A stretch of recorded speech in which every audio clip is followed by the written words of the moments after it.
Oh, hi there. I just started reading Charlie and the Chocolate Factory. Chapter 1. Here comes Charlie. These two very old people are the father and mother of Mr. Bucket. Their names are Grandpa Joe, Grandma Josephine.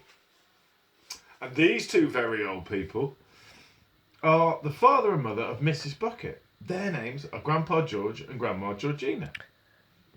This is Mr. Bucket and this is Mrs. Bucket. Mr. and Mrs. Bucket have a small boy whose name is Charlie Bucket. This is Charlie.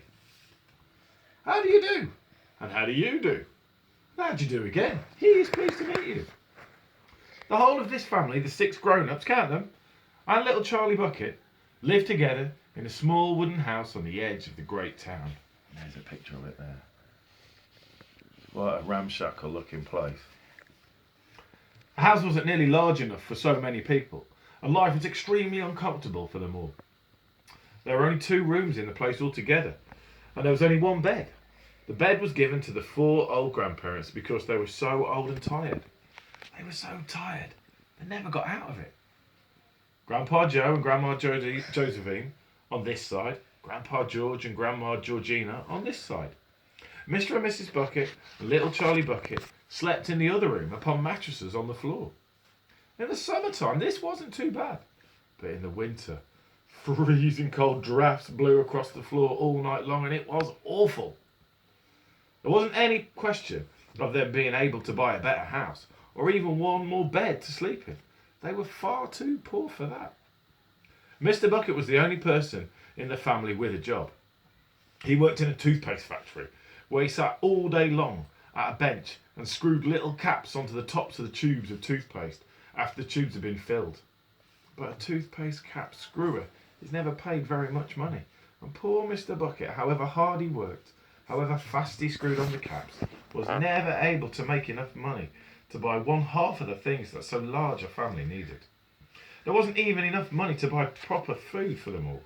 The only meals they could afford were bread and margarine for breakfast, boiled potatoes and cabbage for lunch, and cabbage soup for supper. Sundays were a bit better. They all looked forward to Sundays because then, although they had exactly the same, everyone was allowed a second helping. The Buckets, of course, didn't stop, but every one of them, the 2 old grandparents, the 2 old grandmothers, Charlie's father, Charlie's mother, and especially little Charlie himself, went about from morning till night with a horrible, empty feeling in their tummies. Charlie felt it worst of all. And although his father and mother often went without their own share of lunch or supper so they could give it to him, it still wasn't nearly enough for a growing boy. He desperately wanted something more filling and satisfying than cabbage and cabbage soup.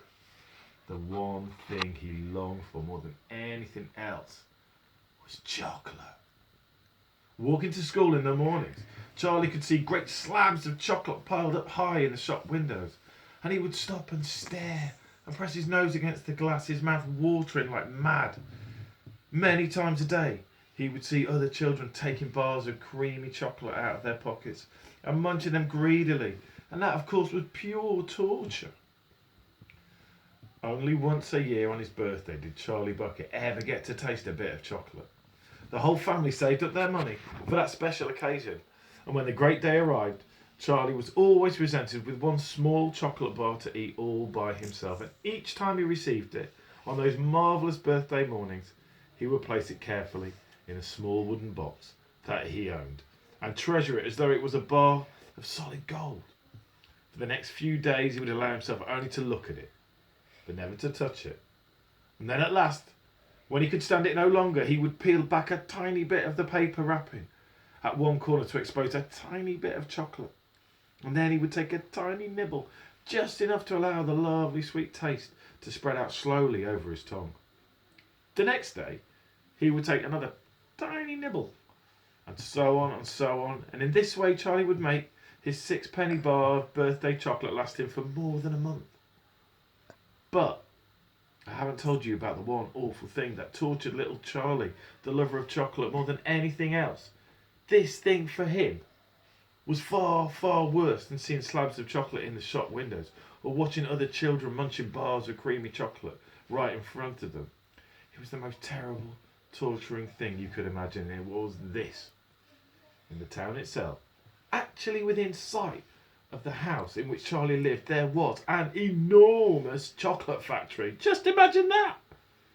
And it wasn't simply an ordinary enormous chocolate factory either. It was the largest, most famous in the whole world. It was Wonka's factory, owned by a man called Mr. Willy Wonka, the greatest inventor and maker of chocolates that there has ever been. And what a tremendous, marvellous place it was. It had huge iron gates leading into it, and a high wall surrounding it, and smoke belching from its chimneys. And strange whizzing sounds came from deep inside it. And outside the walls, for half a mile around in every direction, the air was scented with the heavy, rich smell of melting chocolate. Twice a day, on his way to and from school, little Charlie Bucket had to walk right past the gates of the factory. And every time he went by, he would begin to walk very, very slowly, and he would hold his nose high in the air and take long, deep sniffs of the gorgeous chocolatey smell all around him. How he loved that smell. And oh, how he wished he could go inside the factory and see what it was like. I read chapter 2 tomorrow.